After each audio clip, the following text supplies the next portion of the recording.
ये कैसे हो सकता है जनरल साहब के इतने लोग ईरान का बॉर्डर क्रॉस करें? अब आप टीटीपी और अफगान तालिबान को भूल जाएं। अब आप सही कह रहे हैं, let's give them some more time, but what about Iran? अगर ये उधर से आए हैं तो ये 50 लोग कैसे आ सकते हैं भाई उधर से विदाउट देम नोइंग? अब ये बताइए कि आज सबसे ज्यादा खुश कौन होगा अगर अफगानिस्तान और पाकिस्तान आपस में भिड़ जाएं?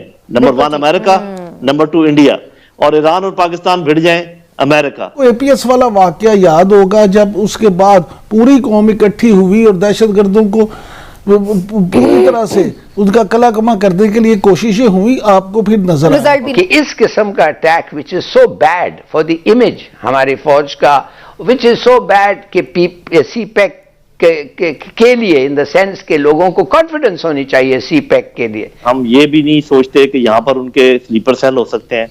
हम ये भी नहीं सोचते कि रॉ उनकी मदद अब भी कर सकता है समुद्र के जरिए भी, और अपने उनके इतना बड़ा बॉर्डर भी है। हम ये भी नहीं सोचते कि CIA भी हमसे बहुत नाखुश है।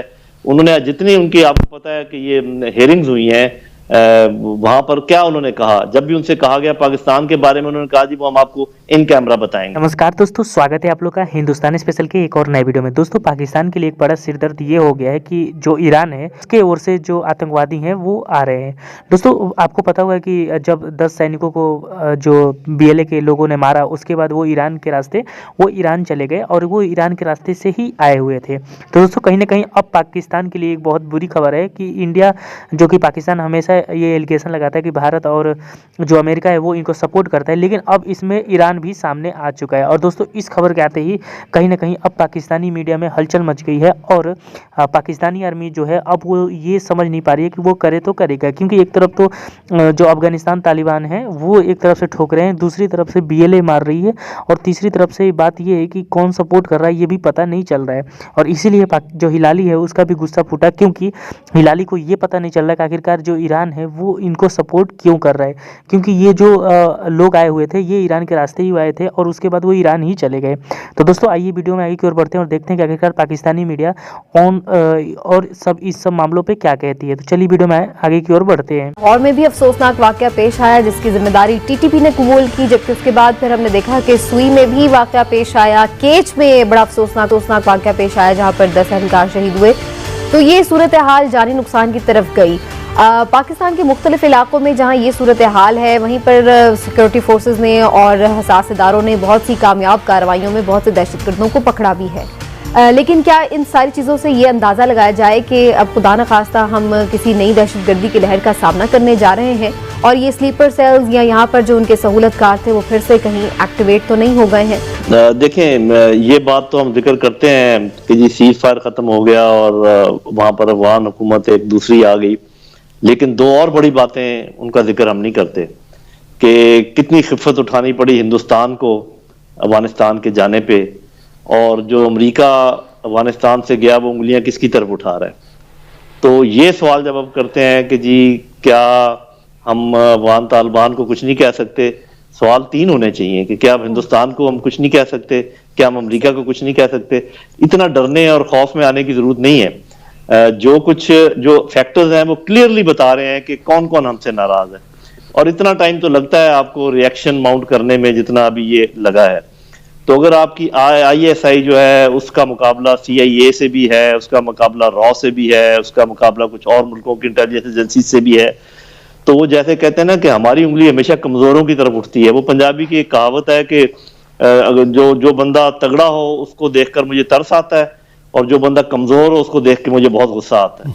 तो हमारा गुस्सा जो है, मेरा ख्याल है कि सिर्फ एक डायरेक्शन में है और गलत डायरेक्शन में है। उन्होंने पूरा कोशिश कर रहे हैं, अभी उनके 5-6 महीने हुए हैं, अभी तक उनका पूरा कंट्रोल नहीं है, ना पॉलिटिकल कंट्रोल है, ना इकोनॉमिक कंट्रोल है, ना एडमिनिस्ट्रेटिव कंट्रोल है। उन पर तो हमने बहुत उंगलियां उठा दी, और जो हमारी पूरी कोस्ट लाइन मौजूद है, पूरा इंडिया की सरहद मौजूद है, और भी हमारी सरहदें हैं, उनकी तरफ इसकी वजह ये भी है ना जनरल साहब कि वो भी डायरेक्टली तो हमारे साथ वॉर उस सिचुएशन में नहीं है, चाहे इंडिया हो चाहे अमेरिका हो। एक जाहिर है इंडिया तो एक हम कह सकते हैं कि प्रॉक्सी वॉर लड़वा रहा है, अमेरिका थोड़ा सा हमारे साथ कोल्ड वॉर कर रहा है शायद, लेकिन ये लोग तो TTP तो बराह रास्त आकर हमें अटैक कर रहे हैं। इस वक्त ईरान का जो बॉर्डर खुल गया है, उधर स्मगलिंग जो हो रहा है जनरल साहब, शुरू हो गया है पेट्रोल और ड्रग्स का। और पेट्रोल और ड्रग्स स्मगलिंग में बड़े सारे लोग इन्वॉल्व हैं, और सरदार्स भी इन्वॉल्व हैं, कुछ पॉलिटिशियंस भी हैं और भी लोग हैं। मैं आपसे ये पूछना चाहता हूं कि इस किस्म का attack which is so bad for the image हमारी फौज का, विच इज सो बैड कि सीपैक के लिए इन द सेंस के लोगों को कॉन्फिडेंस होनी चाहिए। रिपोर्ट्स होती हैं, इंफॉर्मेशन होती है, वो शेयर की जाती हैं और उनको बताया जाता है कि जनाब ये चीजें हैं, तो इस पे आप हमारी क्या मदद कर सकते हैं, हम दोनों मिलके किस तरह से इस मसाइल पे, इस तरह के मसाइल पे काबू पा सकते हैं।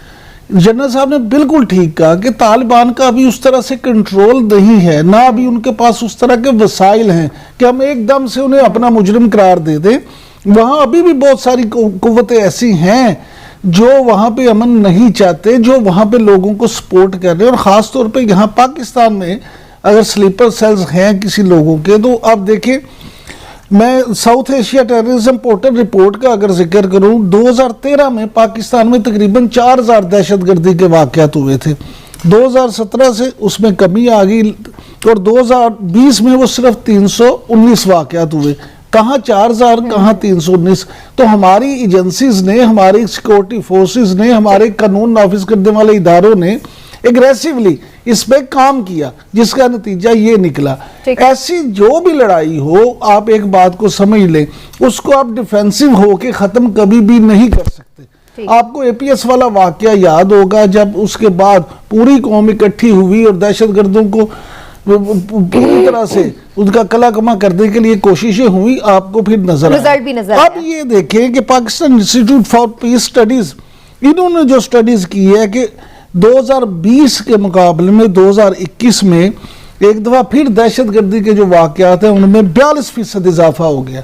2021 में दहशतगर्दी के 207 हमले हुए, जिनमें तकरीबन 300 जो लोग थे वो जाँ बहक हो गए और 32 दहशतगर्द इसमें मारे गए हैं।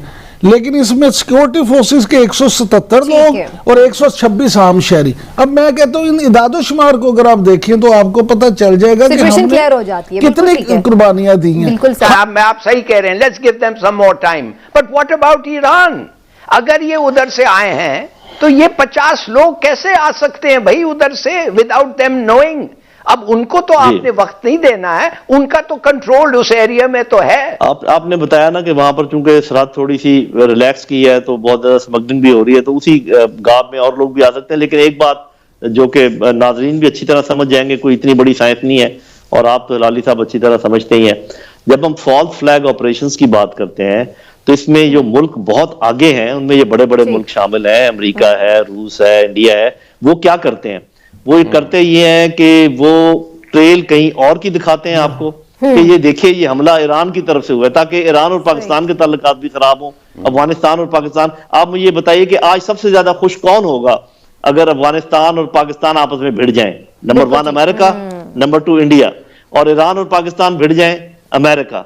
तो दोस्तों अगर आपको हमारी ये वीडियो पसंद आई हो तो वीडियो को लाइक और हमारे चैनल हिंदुस्तानी स्पेशल को सब्सक्राइब कर लें, क्योंकि हम आपके लिए ऐसी ही लेटेस्ट वीडियो आपके तक पहुंचाते रहते हैं।